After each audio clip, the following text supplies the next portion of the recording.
How are you? I hope you guys are well and good. This is the last discussion for our second term. We're going to discuss about communication for development. This is an introductory topic before we go to what development communication is. So from the very beginning, we've talked about development, and then by second term, we're talking about communication. But now we're going to talk about how communication can be used as a tool for development. So that is C4D. So when you say C4D, it's communication for development. So what are we going to talk about is the meaning of C4D, the task of communication for development, the tools for C4D, and then the C4D project cycle. So you have to stay until the C4D project cycle because this is what you're going to do with your second term paper. Okay. And then we still have roles for C4D, but then if you look at your PowerPoint, medyo kinat off ko na yung part na yun because that's what we're going to do with the role playing. Pero since we're on lockdown, we can't do role playing, so I'm still thinking of what to do or what other activity can we do instead of role playing. So you've been suggesting TikTok, but I don't think everyone is in favor of TikTok. But then I've asked 1-1, 1-2, and 1-3, and then all of you were talking about you're just going to do a TikTok video. But let's see how it's going to go. So development is a communicative process.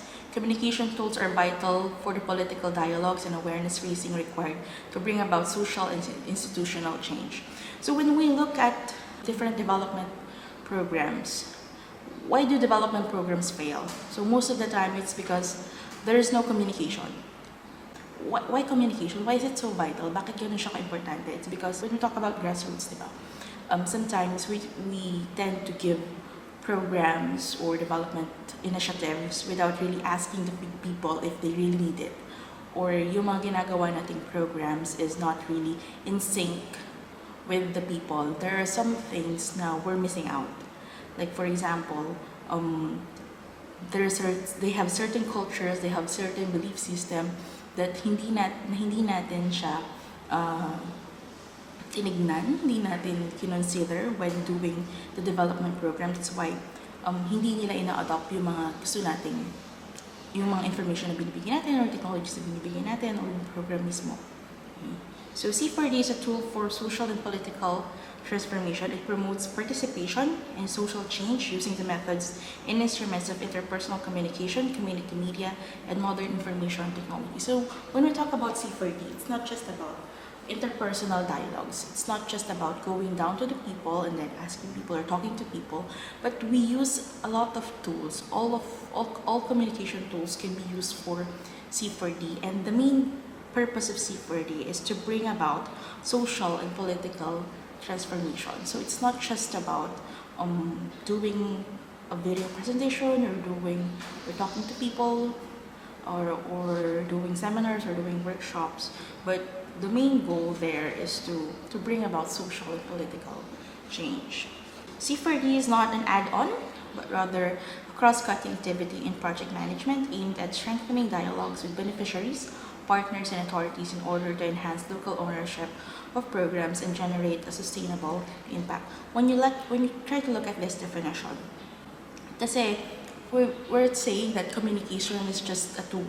No, not that communication is just a mere tool for development. So let's not consider it as just a tool, because it's an activity that can really bind the project or the program together so that the people would have an ownership of the program.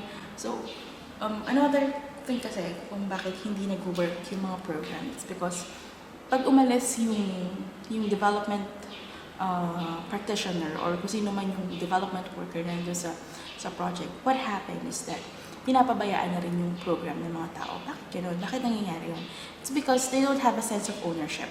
I have heard one story before in Pangasinan, wherein during the panahon of Gloria Macapagal-Arroyo, what she did was to provide a lot of sewing machine to the women on the particular barangay there. So what happened is that ang gusto ng project is to give livelihood to women by making yung mga basahan from the retaso ng mga tela.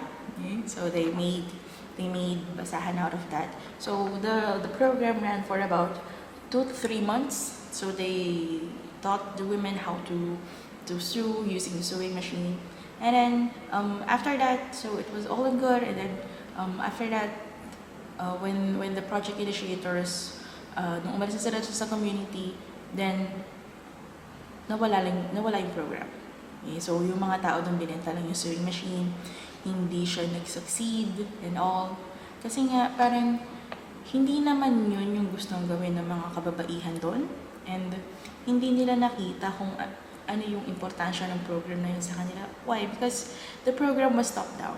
It was top down. So, nakita ng government na, oh, maraming women na walang trabaho in this area. So, let's give them something to do.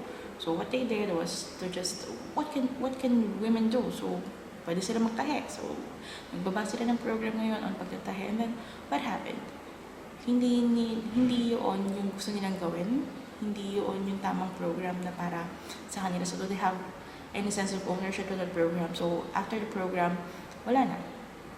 So, ano naman kinalaman ng communication on that part? Sabi kasi dito, communication is a way for us to strengthen dialogues with the beneficiaries, with the partners, with our partners and the authorities, so that they could generate ownership to the program.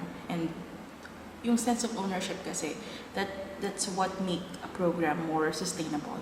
So try to look at, if ikaw, kinonsulta ka from the very beginning, and you're part of how the program was conceptualized, then you would own the program. Because you thought, you're thinking na, oh, this is a program that came from us.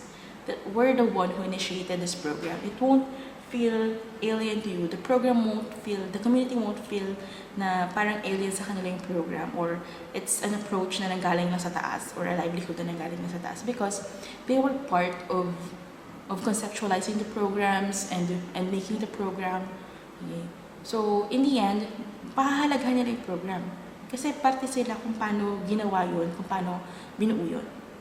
Okay. So, that is what C4D is. It's not just a mere doing a brochure, a material, or a video production for development. It's more than that. So, ang lagi natin isipin, C4D brings about social and political change. Not just the social change sa people, but then political change sa authorities, because they would also have a sense of ownership to the program.